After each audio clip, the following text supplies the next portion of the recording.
নমস্কার, আদাব। আমি অনুপ সোনি, ক্রাইম পেট্রোল দস্তাকে আপনাদের সবাইকে স্বাগত জানাই। লখনৌতে একটা 14 বছরের ছেলেকে নৃশংসভাবে খুন করা হয়। আজ আমরা আপনাদের দেখাবো সেই কেসের তৃতীয় তথা শেষ ভাগ। 2013 মে মাসের এক রাতে 14 বছরের নবাব যখন তার পিসির বাড়িতে বসে টিভি দেখছিল, তখন তাকে নৃশংসভাবে গুলি করে হত্যা করা হয়। তিনজন অচেনা ব্যক্তি তাদের বাড়ির সামনে বাইক নিয়ে আসে। তাদের মধ্যে দুজন তাদের বাড়ির দরজায় কড়া নাড়ে। কাশিফ দরজা খুলে দেয়। একজন হত্যাকারী কাশিফ, আফরিন এবং রাবিয়া সবাইকে দেখে, কিন্তু গুলি করে নবাবকে। ফিরোজ আর রশিদ এই হামলাকারীদের পিছু নেয়, কিন্তু তাদের ধরতে পারে না। নবাবকে যখন হাসপাতালে নিয়ে যাওয়া হয়, ততক্ষণে সে মারা গেছে। হামলাকারীরা যে পেশাদার হত্যাকারী তা বোঝা যাচ্ছিল, কিন্তু তারা একটি 14 বছরের ছেলেকে কেন এরকম নৃশংসভাবে মারবে? এদের মধ্যে একজন হামলাকারীর সঙ্গে জেলে থাকা অপরাধী পঙ্কজ শাহুর এই মার্ডারের ব্যাপারে সাম্প্রতিককালে ঝামেলাও হয়। তার সঙ্গে খুনের কি সম্পর্ক? যখনই পুলিশ খোঁজখবর নিতে শুরু করে, তখন জানা যায় যে আফরিন পুলিশের একজন ট্রেনি সাব ইন্সপেক্টর। আফরিনের বাবা আর রাবিয়ার স্বামী শকুর ইব্রাহিম একজন পুলিশ কনস্টেবল ছিল, যার মৃত্যু হয়েছিল 2009 সালে। রাবিয়া যে প্রথম তথ্যটি দিল তা হলো নবাবের বাবা সুলেমান অপরাধী দলের সঙ্গে যুক্ত। তাই নবাব তার পিসির বাড়ি লখনৌতে থাকত। সুলেমানকে জিজ্ঞাসাবাদ করা হয়, কিন্তু সে জানায় যে নবাবের খুন হওয়ার সঙ্গে তার কাজকর্মে জড়িত থাকা প্রায় অসম্ভব। তারপর রাবিয়া আরো কিছু তথ্য সামনে আনে আর বলে যে এর পিছনে সাদাব আর নাকিবও থাকতে পারে। সাদাব তাদের এলাকারই একটি ছেলে, যে কিনা আফরিনের পিছু নিত আর তাকে জ্বালাতন করত। কিন্তু এই নাকিবকে? নাকিব হলো নাগমার ছোট ভাই। নাগমা হলো এক মহিলা যার সঙ্গে আফরিনের বহুবার ঝামেলা হয়েছে। নাগমার অভিযোগ ছিল তার দেওর ওবেজের সঙ্গে আফরিনের সম্পর্ক রয়েছে, আর আফরিন ওবেজকে ভুল বোঝাচ্ছে। 2010 সালে নাগমা খুন হয়। সেই মামলার দায়িত্ব দেওয়া হয় ইন্সপেক্টর রাজীব কুমারের উপর। তখন পুলিশ সাদাব আর নাকিবের নারী নক্ষত্র জানতে লেগে পড়ে। এই হত্যায় তারা যুক্ত কিনা সেই খোঁজ খবর নিতে শুরু করে। ওই তিন হামলাকারী তখনও প্রকাশ্যে ঘুরে বেড়াচ্ছিল আর নিজেদের কাজের পাওনা টাকা না পাওয়ায় রেগেছিল। কিন্তু এই খুনের জন্য এদের কে টাকা দেবে বলেছিল? সাজাপ্রাপ্ত পঙ্কজ শাহুর এই খুনের সঙ্গে কি সম্পর্ক ছিল? এরপর নাগমা হত্যাকাণ্ডের তদন্তকারী অফিসার রাজীব কুমার এমন একটি সত্য উদ্ঘাটনের কথা বলেন, যা কিনা তদন্তকে সঠিক পথে নিয়ে যাবে। তিনি তদন্তকারী অফিসারদের জানান যে নবাব মার্ডার কেসের আসল দোষী হল সাদাব, আর নবাবের হত্যার পিছনে তার যুক্ত থাকা নিশ্চিত। তদন্তকারী অফিসার চৌহান তা সত্ত্বেও নাগমা মার্ডার কেসের সম্পর্কে জানতে চান। ইন্সপেক্টর রাজীব জানান যে ওবেজের সঙ্গে তার বৌদি নাগমার সম্পর্ক ছিল, কিন্তু ওবেজের দুর্বলতা ছিল আফরিনের প্রতি। সেই জন্য নাগমার মনে আফরিনের প্রতি হিংসা জন্ম নিয়েছিল। কিন্তু আফরিনের নাগমার খুনের সঙ্গে কোনো হাত ছিল না, বরং যদি কারো হাত থেকে থাকে তা হলো স্বয়ং ওবেজের। নাগমার ভাই নাকিবের ইন্সপেক্টর রাজীবের উপর রাগ ছিল, কারণ তিনি আফরিনকে ক্লিন চিট দিয়ে দিয়েছিলেন। ইন্সপেক্টর রাজীব বিশ্বাস করতেন যে আফরিন একদমই নিষ্পাপ। নাকিব এই ঘটনার পর একদমই একলা থাকতে লাগলো। এরকম অবস্থায় নাকিব নবাবকে মারবে আর নিজের সুখের জীবন বরবাদ করবে, এমন সম্ভাবনা একদমই ছিল না। ইন্সপেক্টর রাজীবের ধারণা অনুযায়ী নাকিব নির্দোষ আর নিশ্চিতভাবে এই হত্যার পিছনে সাদাবের হাত রয়েছে। পুলিশ তবুও নাকিবকে জিজ্ঞাসাবাদ করে আর জানতে পারে যে তার নবাবের খুনে কোনো হাত নেই। পুলিশ সাদাবের সম্পর্কেও খোঁজ খবর নিতে শুরু করে আর জানতে পারে যে তার আর্থিক পরিস্থিতি একদমই সেরকম নয় যাতে সে পেশাদার খুনি ভাড়া করতে পারে। আফরিনের কাছ থেকে জানা যায় যে তার আর সাদাবের আগে সম্পর্ক ছিল, কিন্তু মাঝে সে সম্পর্ক ভেঙে গিয়েছিল এবং গত 8 মাস ধরে তারা আবার একসাথে রয়েছে। তাই আফরিনের বিশ্বাস যে সাদাব তার খুড়তুতো ভাইকে কখনোই মারতে পারে না। তাহলে কেন আফরিনের মা রাবিয়া আর ইন্সপেক্টর রাজীব সাদাবের প্রতি ইশারা করছে? পুলিশ সাদাবের চারদিকে জাল বিছিয়ে দেয়। তখন এই সাদাব নিজে থানায় এসে একটা চমকে দেওয়ার মতো কথা বলে। সে বলে যে আসল অপরাধী হলো স্বয়ং ইন্সপেক্টর রাজীব কুমার। সাদাব এও জানায় যে ইন্সপেক্টর রাজীব তাকে হুমকি দিয়েছে যে সে একটা খুন করবে আর তাতে সাদাবকে ফাঁসিয়ে দেবে। কিন্তু কেন? যাতে ইন্সপেক্টর রাজীব আফরিনকে আবার ফিরে পেতে পারে। এই কাহিনী বেশ অদ্ভুত মনে হচ্ছিল, কিন্তু সাদাব জানায় নাগমা মার্ডার কেসের তদন্ত চলাকালীন ইন্সপেক্টর রাজীব আর আফরিন ঘনিষ্ঠ হয়ে পড়েছিল, আর হয়তো সেই কারণেই ইন্সপেক্টর রাজীব আফরিনকে এই কেসে ক্লিন চিট দিয়ে দিয়েছিল। আফরিনও এটা স্বীকার করে যে তার ইন্সপেক্টর রাজীবের সঙ্গে সম্পর্ক ছিল। ইনভেস্টিগেশন অফিসার চৌহানের এবার মনে হচ্ছিল যে আফরিন যতটা না বলছে তার থেকেও সে বেশি লুকোচ্ছে। সে নিজেই স্বীকার করেছে যে তার আর ইন্সপেক্টর রাজীবের সম্পর্ক ছিল, কিন্তু রাজীব না তাকে বিয়ে করতে চাইতো আর না তাকে ছাড়তে চাইতো। সেই জন্যই আফরিন রাজীবের সঙ্গে সব সম্পর্ক ভেঙে দিয়ে আবার সাদাবের কাছে ফিরে আসে। কিন্তু রাজীব এটা সহ্য করতে পারে না, তাই সে সাদাবকে ধমকানো শুরু করে এবং সে সাদাব আর আফরিনের সমস্ত খবর নিতে শুরু করে। এবার তারপর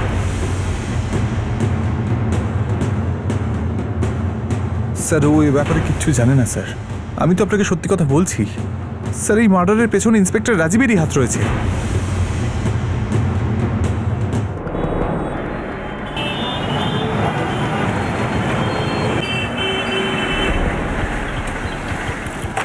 বহুত ঘাম ঝরেছে স্যার।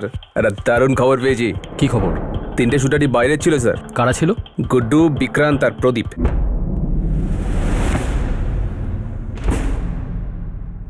পাক্কা খবর? একটা গাড়ি নিয়ে কোনো গন্ডগোল হয়েছিল স্যার।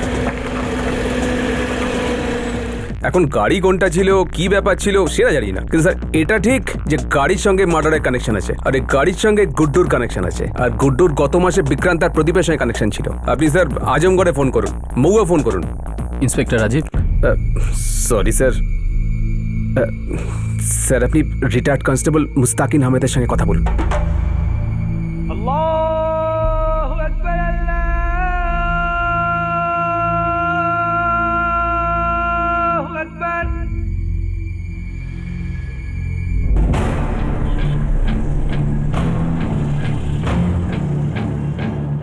মৌ থেকে গুড্ডু, আজমগড় থেকে প্রদীপ আর বিক্রান্ত, তিনজনই কুখ্যাত অপরাধী। এদের সবার বিরুদ্ধে অনেক কেস আছে স্যার। আর এটা কবে আমাদের হাতে আসবে? ইন্সপেক্টর রাজীবকে না বলে এদের তিনজনকে তুলে নিতে হবে স্যার।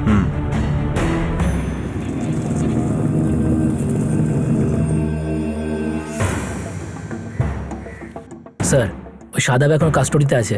আর খবর? আর ওই মেইন ক্রিমিনাল।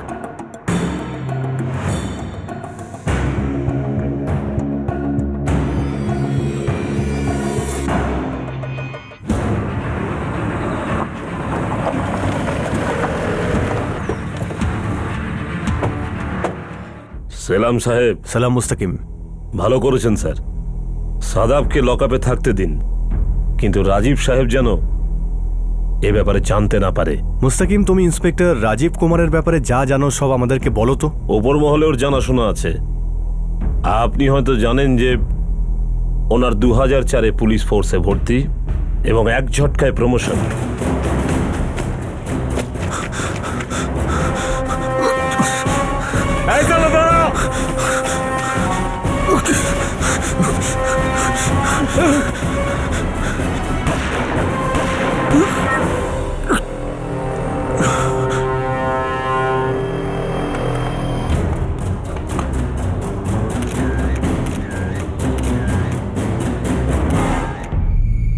এনকাউন্টার স্পেশালিস্ট, খবরের মধ্যে থাকতেই ভালোবাসেন। বড় অফিসারদের নজরে পড়ে গেলেন, তার মাথায় সবার হাত, আর ওনার হাত খোলা, বেপরোয়া।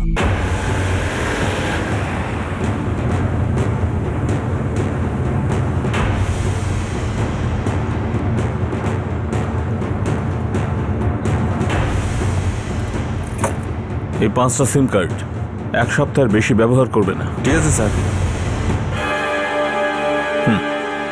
এই চলো।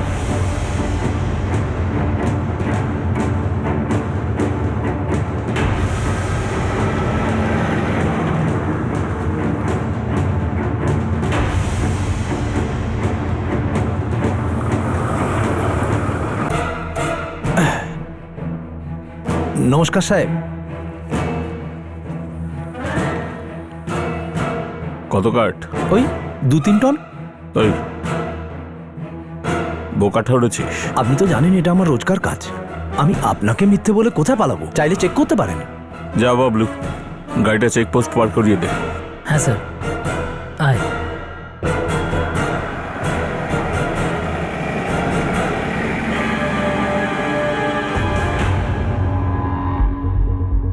ওনার বিরুদ্ধে 5-6টা ক্রিমিনাল কেস দায়ের রয়েছে। কাঠের চোরাচালান, নকশালদের সাহায্য করা, অপহরণ এবং তোলা আদায়। কিন্তু আজ পর্যন্ত কোনো কেসই আগে এগোয়নি। তাই রাজীব সাহেব নিরপরাধী থাকেন। ওনার উপর অনেকেরই হাত আছে স্যার। এখন আপনি যখন এগোতে চাইছেন, একটু সাবধানে।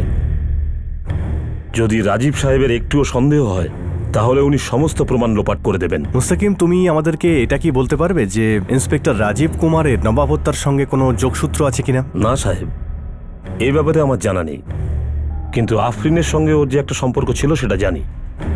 যখন ওনারা দুজন আলাদা হন, তখন রাজীব সাহেব আফরিনের ফোন ট্যাপ করান। তাহলে তুমি কি বলতে চাইছো যে আমি রাজীবকে সব কথা বলেছি? তাহলে রাজীব জানতে পারলো কি করে যে আজ আমরা পিকনিক স্পটে দেখা করব?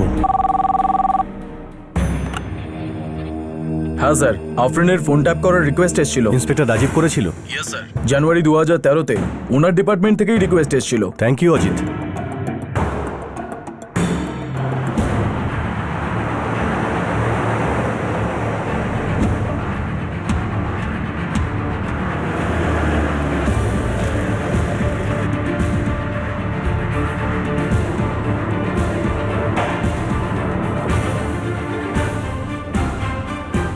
ও যেন ঘুণাক্ষরেও জানতে না পারে।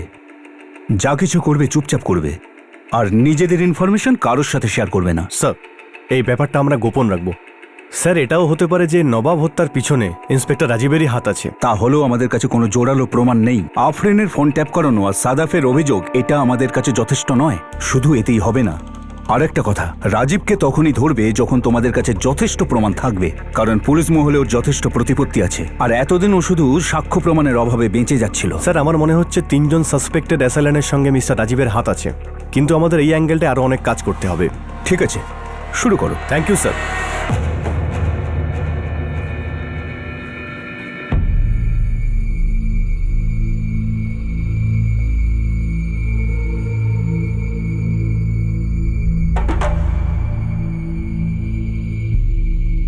আর তারপর শুরু হলো সেই পুলিশ কর্মীর বিরুদ্ধে প্রমাণ একত্র করার এক সিক্রেট অপারেশন, যার সম্পর্কে এটা বোঝা যাচ্ছিল যে সে একটা ভয়ঙ্কর অপরাধে যুক্ত।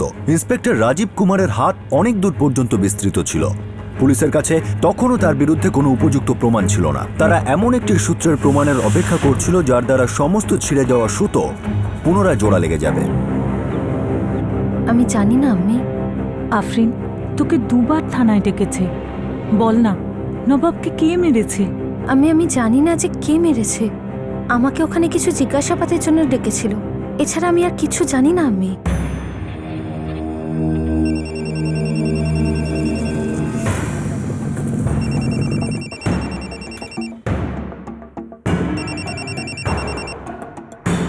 হ্যাঁ বল। আরে কিচ্ছু বুঝতে পারছি না ভাই। তার মানে সাদাব লকআপেই আছে তো? হ্যাঁ, ও তো লকআপেই আছে, কিন্তু তাছাড়া যে আর কি সব হচ্ছে কিচ্ছু বুঝতেই পারছি না। ঠিক আছে, তুই ঠিক মতো নজর রাখ। ওকে।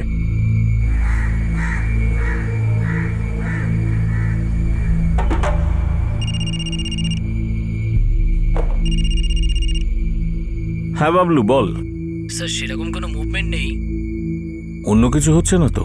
স্যার, সেরকম তো মনে হচ্ছে না। আর গাড়ি? স্যার, এক কাজ করুন, একবার আপনিই কথা বলে নিন। ঠিক আছে। স্যার, বাবলু কোনো একটা কেসে ধরা পড়েছিল। যখন থেকে ছাড়া পেয়েছে তখন থেকে রাজীবের কাছেই কাজ করে। শোনা যায় বাবলু ইন্সপেক্টর রাজীবের হয়ে এনকাউন্টারও করেছে। এই বাবলু আজমগড়ে থাকে। আর 3 জনের মধ্যে 2 জনই ওখানকার।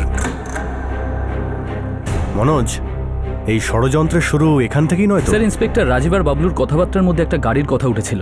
বাবলু ইন্সপেক্টর রাজীবকে বলেছিল যে গাড়ির ব্যাপারটা আপনিই দেখুন।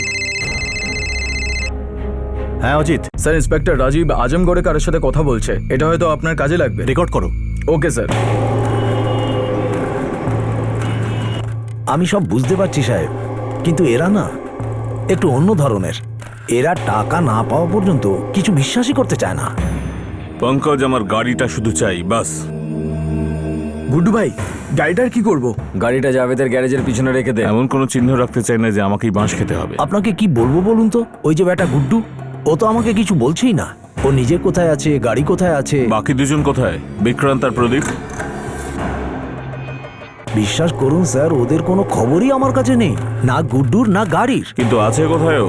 ওরা আজমগড়েই আছে, কিন্তু ঠিক করে কিছু বলছেই না তো। আর একটা কথা বলবো স্যার, এদের বেশি ঘাঁটাতে গেলে না উল্টে চাপ হয়ে যেতে পারে। কিন্তু তাহলে আমার গাড়িটা ফিরিয়ে দে। চেষ্টা তো করছি স্যার। শুধু চেষ্টা নয় পঙ্কজ, আমার শুধু গাড়িটা চাই, বাকি টাকাটাও পেয়ে যাবি। আচ্ছা ঠিক আছে স্যার, আমি একটা কাজ করছি। আমি এই গুড্ডুর খোঁজ নিচ্ছি, বেটা আছে কোথায়। Thank you Ajit. এবার কিছু তথ্য পাওয়া গেল। অনেক কিছু স্যার।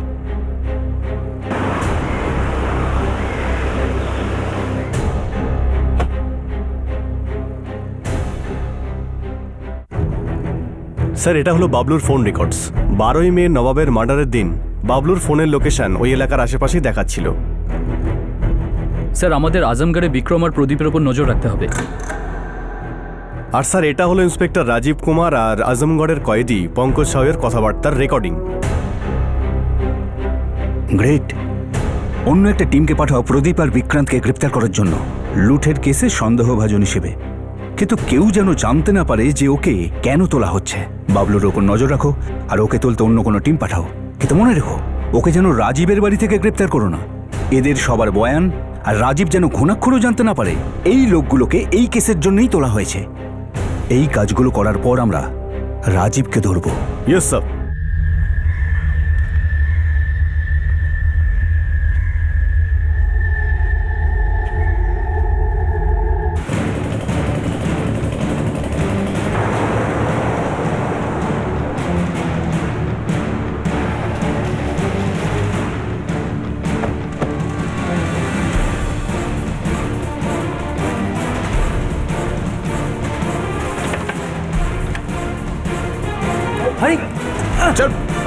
চল।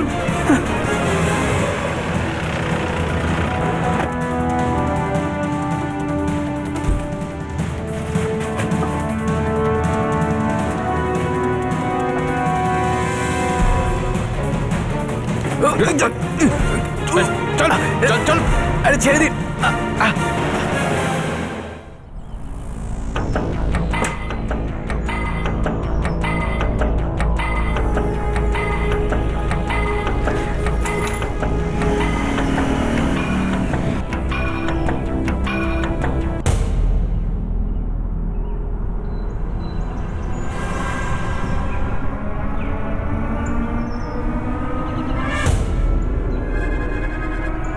স্যার ওই যে আসছে। গাড়ি থামাও, গাড়ি থামাও, নিচে নামো, নিচে নামো। কি ব্যাপার স্যার, আমি ইন্সপেক্টর রাজীবের লোক। এখন তুই আমাদের লোক, নাম নিচে নাম। আরে কি চল, হয়েছে? নিচে নাম। আরে বলবেন তো কি আরে হয়েছে? বলছি কি হয়েছে, চল চল। স্যার এটা আপনি ঠিক করছেন না, কিন্তু রাজীব স্যার যদি জানতে পারেন হ্যাঁ, খারাপ জানতে হয়ে পারবে যাবে। তখন দেখা যাবে। আরে চল, এটা চল। করছেন নাকি আপনারা? চল, আরে এখন স্যার চল। কি করছেন বলবেন তো আমায়। আরে স্যার, আপনারা কিছু বলবেন তো? আমাদেরকে কোথায় নিয়ে যাচ্ছেন? স্যার, বাবলু ভেতরে আছে, প্রদীপ আর বিক্রান্ত রাস্তায় এলো বলে। 3 জন আলাদা আলাদা, বুঝলে? স্যার আমি রাজীব স্যারের সাথে কথা বলবো। তোমার রাজীব স্যারের নবাবের মার্ডারের পিছনে হাত তো আছে। উনি বলছেন এসব নাকি তুই করেছিস। আর যেই রাতে নবাবের মার্ডার হয়েছিল ওই রাতে তোর ফোনের লোকেশন ওই এলাকার আশেপাশেই ছিল। আমি কিছু জানি না স্যার, আপনি আমাকে ফাঁসাচ্ছেন। দেখুন আপনি আমাকে একবার রাজীব স্যারের সাথে কথা বলে নিতে দিন, তারপরেই আমি আপনাকে কিছু বলবো। আমরা খুব ভালো করে জানি এসব তুই টাকার জন্য করেছিস। আমরা এটাও জানি এই সব কিছুর সঙ্গে গুড্ডুও জড়িত। আমরা এটাও জানি যে আজমগড় জেলে এক কয়েদি রয়েছে পঙ্কজ সাউ, যেই কাজটা তোদের দিয়েছিল। আর আমরা এটাও জানি ইন্সপেক্টর রাজীবও এই সব কিছুর সঙ্গে জড়িত আছে। এবার তুই আমাদের বল আসল খেলাটা কি। যদি তুই না বলিস তাহলে খুব বাজেভাবে ফেঁসে যাবি। ইন্সপেক্টর রাজীব তো তোদেরকে ফাঁসিয়ে নিজে খুব ভালো করে বেরিয়ে যাবে। আমরা এটাও পাক্কা জানি যে তোরা এখনো টাকা পাসনি, একটা গাড়িরও ঝামেলা রয়েছে। তোর ইচ্ছে, তুই বলবি না বলবি না, কিন্তু না বললে যা কষ্ট দেব সেটা তোকেই সহ্য করতে হবে। দেখ, তুই যদি আমাকে কিছু না বলিস তাহলে আমি তোকে ছেড়ে দেব। ইন্সপেক্টর রাজীবের নাম কিন্তু এই কেসের সঙ্গে উঠে এসেছে, আর ওনাকে আমরা সন্দেহ করছি।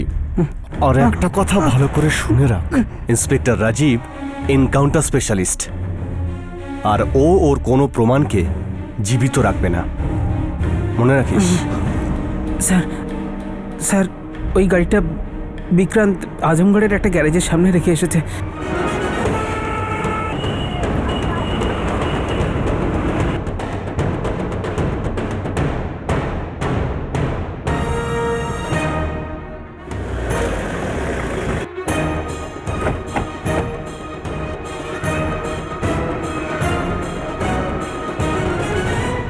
গাড়িতে তো ওই বন্দুকটা পাওয়া যায়নি যেটা দিয়ে নবাবকে মারা হয়েছিল।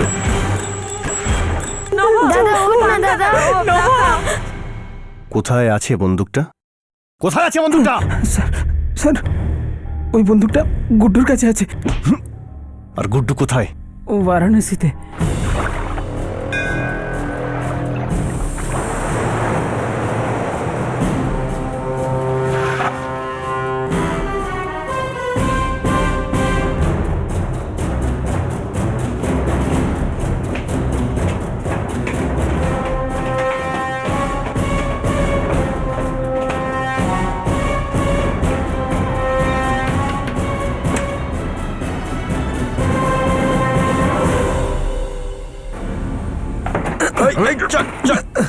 পালাবি না।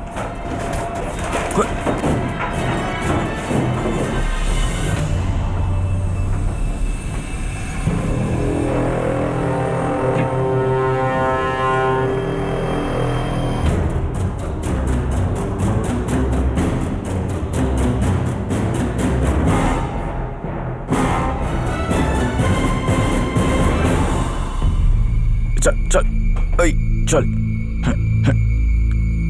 চল চল চল। ধর ওকে, ধর ধর ধর।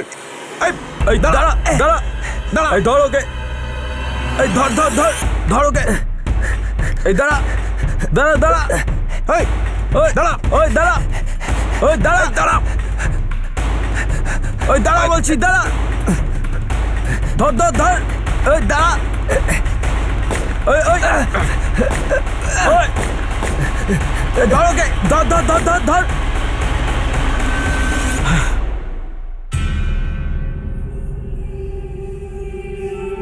নবাব মার্ডার কেসে যাকে মাস্টারমাইন্ড মনে করা হচ্ছিল সেই রাজীব কুমারকে ছাড়া এই কেসের সঙ্গে যুক্ত প্রতিটা মানুষ, প্রতিটা প্রমাণ পুলিশের হাতে ছিল। কিন্তু গুড্ডু যে কিনা সেদিন রাতে পিস্তল চালিয়েছিল, সে পালিয়ে যেতে সফল হয়। এই পরিকল্পনা কিভাবে করা হলো, কিভাবে রূপ দেওয়া হলো, সেটা সামনে আসা বাকি ছিল।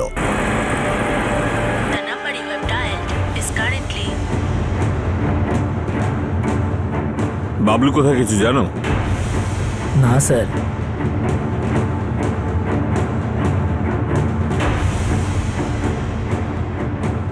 জয় Hind sir, senior inspector Rajiv Kumar. Jai Hind Rajib.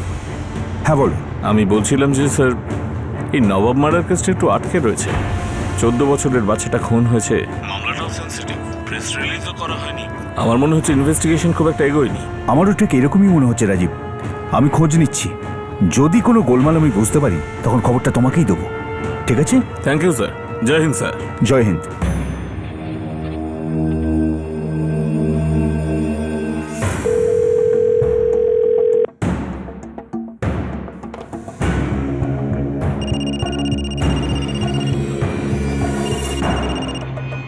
Phone কেন ওঠাস নিবে?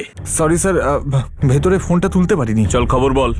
স্যার এখানে যে ভেতরে ভেতরে কি কাজ চলছে কিচ্ছু বুঝতেই পারছি না। বাবলু কোথায়? জানি না স্যার। সাদাব কাস্টাডিতে আছে? কাল পর্যন্ত ছিল, কিন্তু আজ জানি না স্যার। জানিস না মানে? এখন ওকে কোথায় নিয়ে গেছে, কি করছে স্যার, আমি কিছু জানি না। আরে কেসটা কি হচ্ছে বলতো? আমি কিছুই জানি না স্যার। আরে সালা, জানার চেষ্টা তো কর। ভালো করে খোঁজ নে চৌহান আর ত্যাগী রান্নায় কোন মশলা দিচ্ছে। আমি চেষ্টা করছি স্যার, আমি কিছু জানতে পারলেই আপনাকে ফোন করব।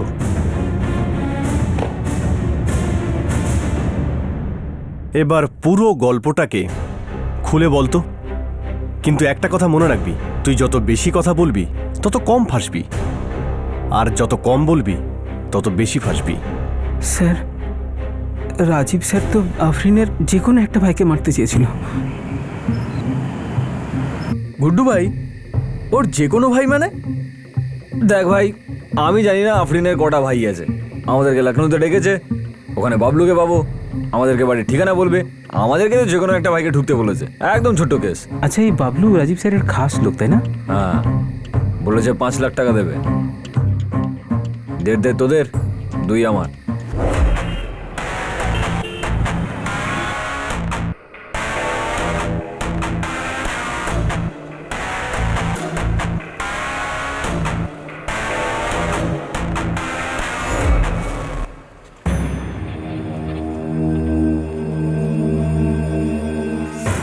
গুড্ডু, বাবলু বাড়িটা দেখিয়ে দেবে। আজ আর কাল বাড়িটা ভালো করে দেখে নেই, পরশু কাজ করবি। আর হ্যাঁ, 2টো কথা মনে রাখবি। 1 নম্বর, একটা ভাইকেই মারবি, আর দ্বিতীয়টা হলো মেয়েটার গায়ে যেন কোনো আঁচড় না লাগে। ঠিক আছে স্যার, অ্যাডভান্সটা দিন। 3 জনের 30,000 করে আছে। এইটুকু? এটা অনেক কম। এটা দিয়ে কাজটা শুরু কর, বাকিটা কাজ হয়ে যাবার পর। কাজ হওয়ার পরেই পুরো টাকাটা লাগবে স্যার। আন্ডারগ্রাউন্ডে যেতে হয়, তাতে অনেক খরচা। বললাম তো, পেয়ে যাবি, যা। যে কোনো একটা ভাইকে মারার প্ল্যান ছিল। হ্যাঁ স্যার। তোকে আর বিক্রান্তকে এই লাইনে কে এনেছিল? গুড্ডু? হ্যাঁ স্যার। আর গুড্ডুকে কে এনেছে? পঙ্কজ ভাই। গুড্ডু পঙ্কজ ভাইয়ের সাথে কাজ করতো। রাজীব সাহেব পঙ্কজ ভাইয়ের সাথে যোগাযোগ করেছিল। কাকে ওড়াতে হবে স্যার? একটা মেয়ে আছে, তার ভাইকে। মেয়েটাকে ভালোবেসে ফেলেছেন স্যার? এই পঙ্কজ, তোর সেসবে কি দরকার? ঠিক আছে, গুড্ডুকে পাঠাচ্ছি আপনার কাছে। এই গাড়ির চক্করটা কি? তোরা রাজীবের গাড়ি নিয়ে কেন গিয়েছিলি?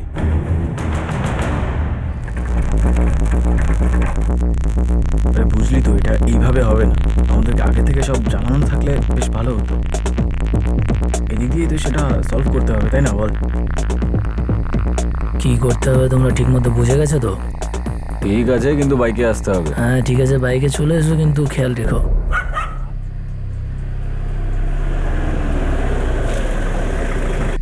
গুড্ডু তোরা বাইকে গিয়ে কাজটা করে আয়, আমি এখানে অপেক্ষা করছি। বাকি টাকাটা? আরে আগে কাজটা তো করে আয়। এসেই টাকা নেবো বলে দিচ্ছি। আরে হ্যাঁ ভাই, রাজীব স্যার এক্ষুনি চলে আসবে।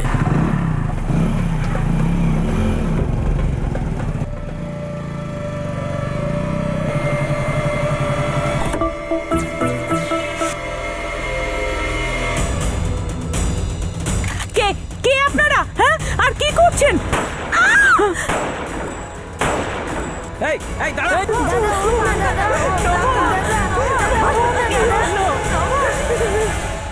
নবাব কেন? গুড্ডু আর বিক্রান্ত আমাকে এসে বলেছিল আর একটা ভাই একদম ছোট ছিল, ওখানে ওই ছেলেটা ছাড়া আর অন্য কোনো বেটা ছেলে ছিল না। স্যার আমাদের তো কোনো ধারণাই ছিল না ওটা ওর মামাতো ভাই। আমাদের তো বলাই হয়নি যে ওই বাড়িতে আরও দুটো ছেলে আছে। আমরা তো তখনই জানতে পারলাম যখন ওরা আমাদের পেছনে দৌড়তে দৌড়তে এলো। আবে চালা, তাড়াতাড়ি চালা। আর গাড়িটা? তোরা গাড়ি নিয়ে কেন পালালি?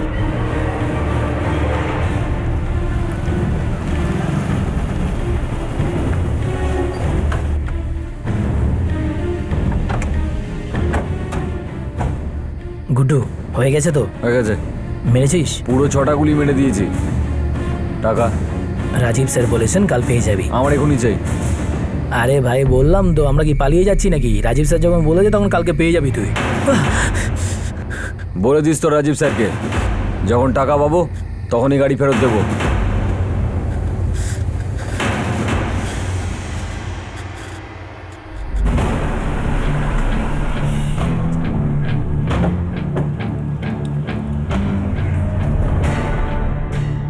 স্যার আমাদের কাছে যা প্রমাণ আছে সেটা রাজীব কুমারকে অ্যারেস্ট করার জন্য যথেষ্ট।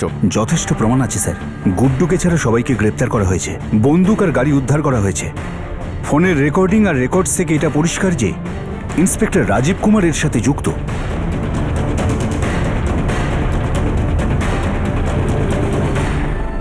রাজীব কুমার, ডিআইজি যাদব বলছি। জয় হিন্দ স্যার। জয় হিন্দ। আপনি তাড়াতাড়ি আমার অফিসে রিপোর্ট করুন। কি হয়েছে sir?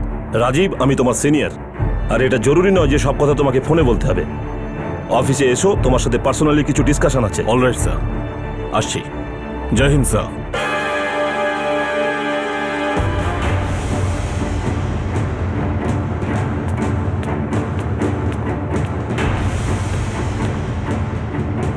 May I come in sir? এসো রাজপাল। স্যার ইন্সপেক্টর রাজীব কুমার কোথায় আছেন কেউ জানে না। উনি অফিসিয়াল ভেহিকলও নিয়ে যাননি। ওনার ফোনটাও সুইচ অফ। হ্যাঁ স্যার, এখনো সুইচ অফ। স্যার মনে হচ্ছে রাজীব কুমার এটা বুঝতে পেরে গেছে যে ওনাকে এখানে কেন ডাকা হচ্ছে। স্যার ইন্সপেক্টর রাজীব কুমার কোথায় আছেন কেউ জানে না। উনি অফিসিয়াল ভেহিকলও নিয়ে যাননি। ওনার ফোনটাও সুইচ অফ। হ্যাঁ স্যার, এখনো সুইচ অফ। স্যার মনে হচ্ছে রাজীব কুমার এটা বুঝতে পেরে গেছে যে ওনাকে এখানে কেন ডাকা হচ্ছে।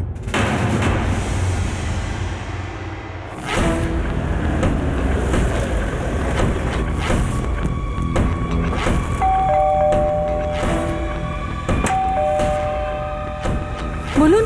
রাজীব কুমার কোথায়? জানি না, উনি বাড়ি ফেরেননি এখনো।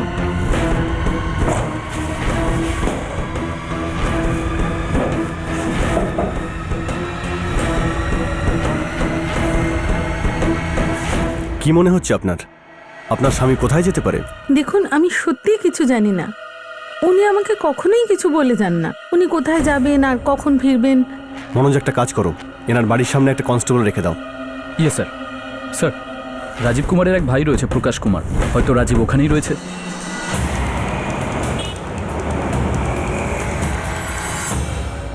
স্যার, ফোন এখনো বন্ধ বলছে। ফোনটাকে ট্র্যাক করা হচ্ছে।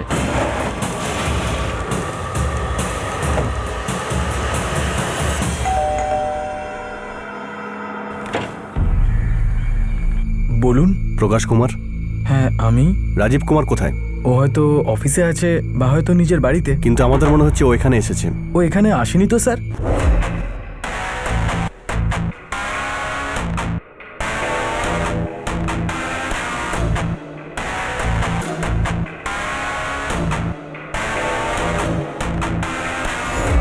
স্যার আমি তো বুঝতে পারছি না আপনি রাজীবকে এভাবে কেন খুঁজছেন। ওর নিজেই একজন পুলিশ অফিসার, আর ও এইভাবে পালিয়ে বেড়াবে কেন? তার মানে আপনি এটা জানেন যে আপনার দাদা পালিয়েছে?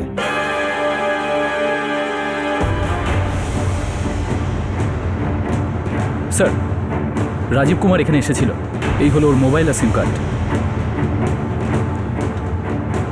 শেষবার জিজ্ঞেস করছি, রাজীব কুমার কোথায়? স্যার আমার কোনো আইডিয়া নেই রাজীব কোথায়। স্যার আমি সত্যি জানি না রাজীব কোথায়। স্যার স্যার স্যার আমি সত্যি বলছি স্যার। মনোজ, এই বাড়ির বাইরেও কনস্টেবল বসিয়ে দাও। স্যার,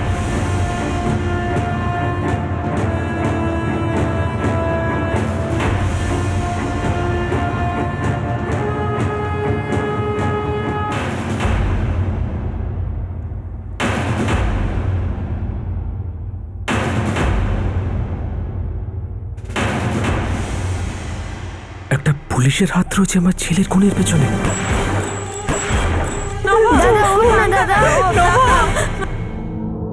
ওর সঙ্গে কি কারণ থাকতে পারে?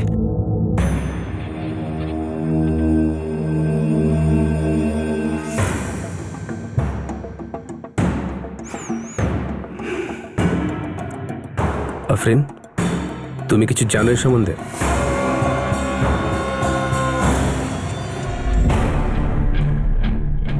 সমস্ত পুলিশ ফোর্সকে অ্যালার্ট করা হয়েছে, কিন্তু এখনো ওকে গ্রেপ্তার করা যায়নি।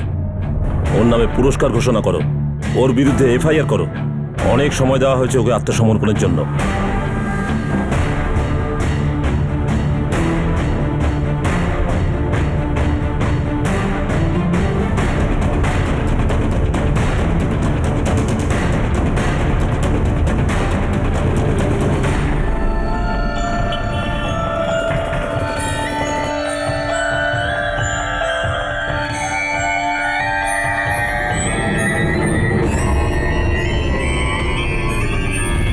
রাজীব কুমার কোথায়? জানি না স্যার। মিথ্যে বলে কি লাভ বলুন? সত্যি বলছি স্যার। 10,000 টাকা নিয়ে আমার কি হবে? আর রাজীব কুমারকে ধরতে পারলে আপনি কি আমাকে ছেড়ে দেবেন? ওনাকে লুকিয়ে আমার কি লাভ বলুন?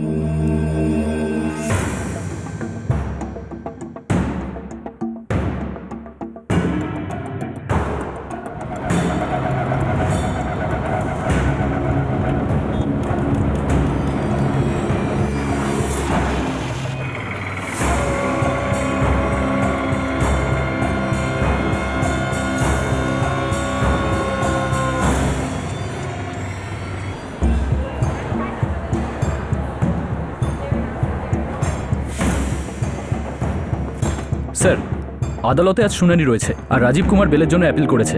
চলো।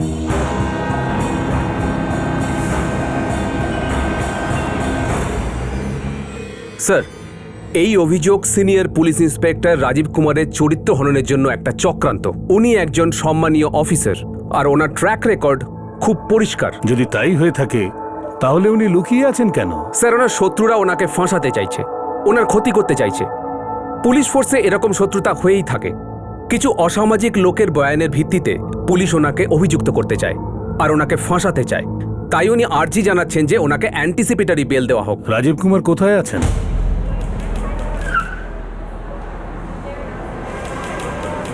স্যার, উনি স্যারেন্ডার করতে চেয়েছেন। ঠিক আছে, আগে উনি সারেন্ডার করুক, তারপর আদালত বেলের কথা চিন্তা করবে।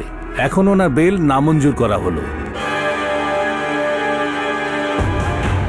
স্যার, উনি স্যারেন্ডার করতে চেয়েছেন। ঠিক আছে, আগে উনি সারেন্ডার করুক, তারপর আদালত বেলের কথা চিন্তা করবে। এখন ওনার বেল নামঞ্জুর করা হলো।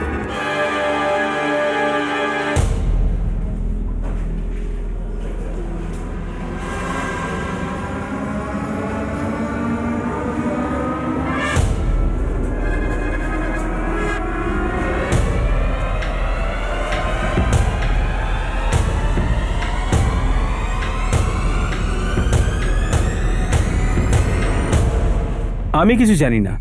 আজ ওনাকে কোর্টে আমি দেখিনি। মিশ্রবাবু, আমাদের কাছে পাকা খবর আছে, রাজীব কুমার আজকে কোর্টে এসেছিল। দেখুন দাদা, যদি এসেছেন তো খুঁজে নিন। আমরা তো উকিল, আমরা আর কি জানবো। আচ্ছা, তো আসছি। স্যার, পুরো কোর্টটা খুব ভালো করে খুঁজলাম, মনে হয় হাত থেকে বেরিয়ে গেছে।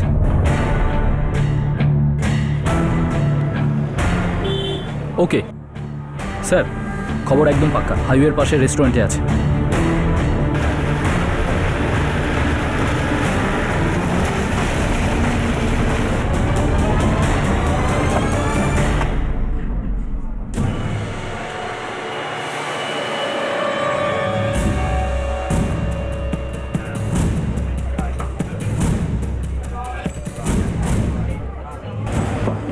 চলো, আজকে কোথায় যাবি? আজকে আর পালাতে দেবো না তোকে, চল। আজকে হয়তো এখানে মুখ খুলবি, না হলে এখানেই ঠুকবো তোকে আমি। এবার বল, রাজীব কুমার কোথায়? বল। আমি কি করে জানবো? আমি তো টাকা পাই ওর কাছ থেকে। ও আমায় কেন ফোন করতে যাবে? আর ও আমাকে ফোন করলেও আমি ওর কোনো সাহায্য করতে যাব না।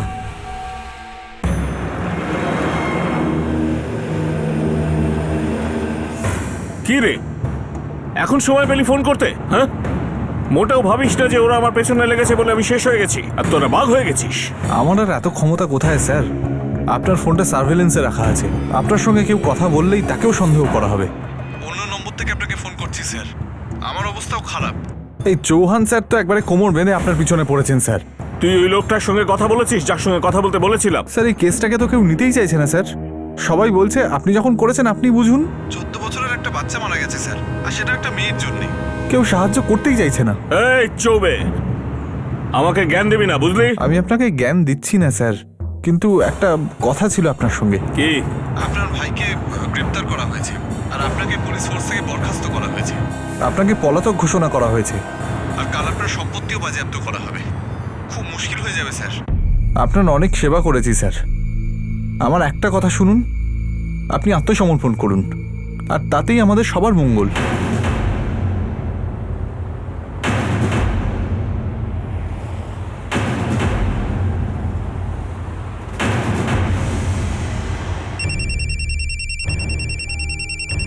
হ্যালো, কি পেলি এসব করে তুই?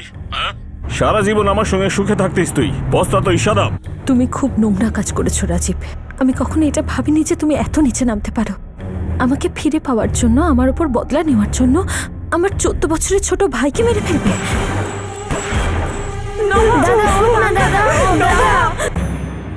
হয়ে গেছে একটা ভুল, রাগের মাথায় করে ফেলেছি। তুমি একটা জঘন্য মনের মানুষ। শোনো আফরিন, আমায় সাহায্য করো। ওই সময় নাগমা মার্ডার কেসে আমি চাইলে তোমাকে ফাঁসাতে পারতাম, আমি কিন্তু সাহায্যই করেছিলাম। ব্যবহার করেছো তুমি আমায়। আর তোমার মতো মানুষ এই ফাঁসানো টাসানো ছাড়া আর কি বা ভাবতে পারে? এবার তুমি নিজে ভেসে গেছো, পচে মরো নরকে।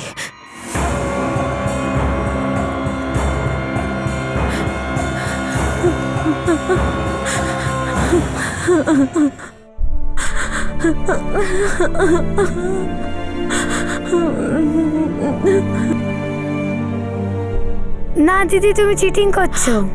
আরে আমি চিটিং করিনি, এটা এখানেই ছিল। আরে আমি করিনি। চিটিং করছিস তুই? হ্যাঁ দিদি চিটিং সরি করছিস? সরি, আমি আর চিটিং করব না।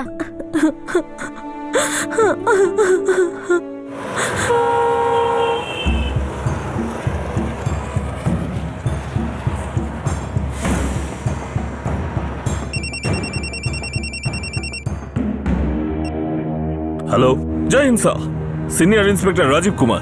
রাজীব তুমি এখন পুলিশে নেই। দেখুন স্যার, অনেক লোকের অনেক কাজ করেছি যখন তাদের দরকার ছিল।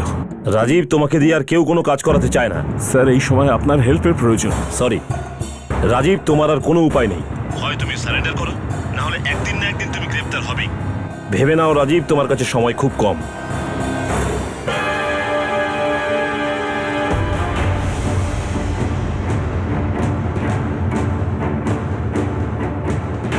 স্যার, রাজীব কুমার সারেন্ডার করছে, ও হাইওয়ের কাছেই আছে।